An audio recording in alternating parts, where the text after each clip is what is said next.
the class. I mean, we really enjoy working with all of these people, and it's such a riot for us to get a chance to see them get up here with such a great and supportive crowd. Ladies and gentlemen, give it up for the very funny Cynthia Hebert. Let her hear it. Cynthia!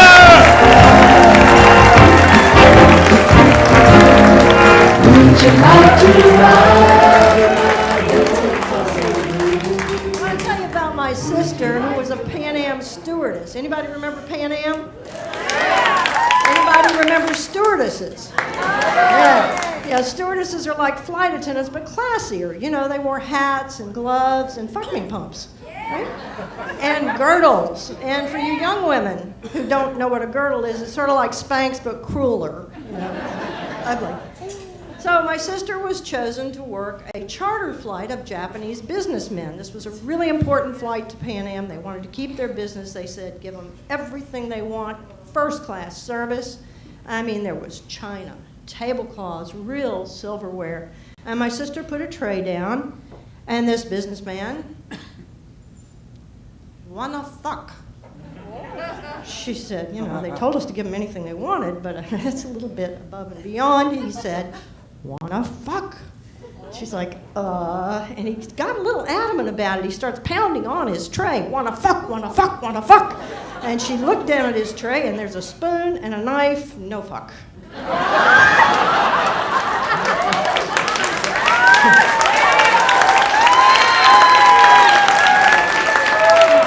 So, you know, things have changed a lot with travel. I mean, TSA won't even let you have a plastic fuck now. And you may have noticed there are a lot of women pilots these days. That's why they no longer call it the cockpit. I think it's called now the box office.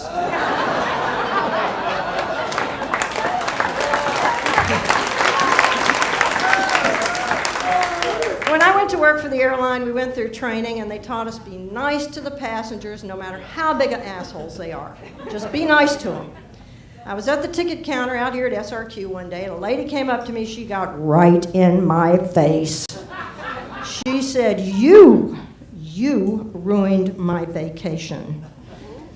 I said, where did we go? I mean, were we having fun up to the point when I ruined your vacation? Another thing they taught us in training was to try to always use the customer's name. It'd make them feel good. And if you didn't know their name, a little hint is you could look down at their baggage ID tag. So I heard the agent next to me say, and what is your final destination, Mrs. Samsonite?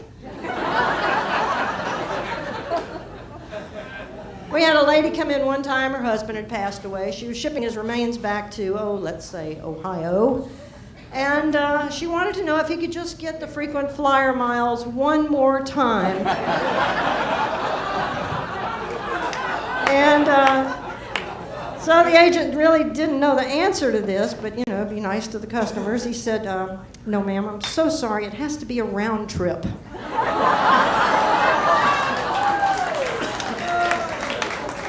Speaking of checking your old bags, I never, ever check a bag because I know what goes on behind the black flappy things, you know, when your bag disappears back there into the bag room. It's not pretty. Oh, the abuse.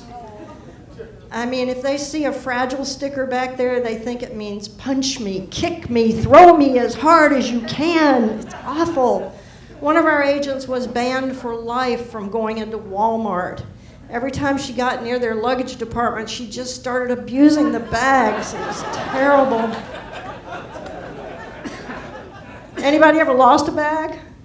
Oh, yeah. That happens. So one bag, we really lost this guy's bag. I mean, this suitcase went to Hong Kong, it went to London, it went to San Francisco, it went to North Africa. Finally got it to Sarasota. He came in to get his bag, and he said, you know, my mom's ashes were in that bag. Oh, yeah.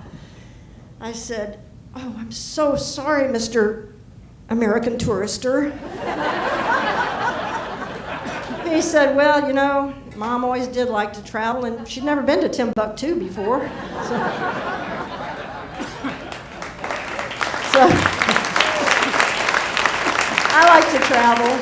I like to travel a lot. In fact, I was on a flight just a few weeks ago. I'm sitting next to this woman, and she sneezed, and then she said, oh, oh, oh. I said, my God, ma'am, are you okay? She said, I have a rare medical condition. Every time I sneeze, I have an orgasm. I said, what do you take for that? She said, pepper.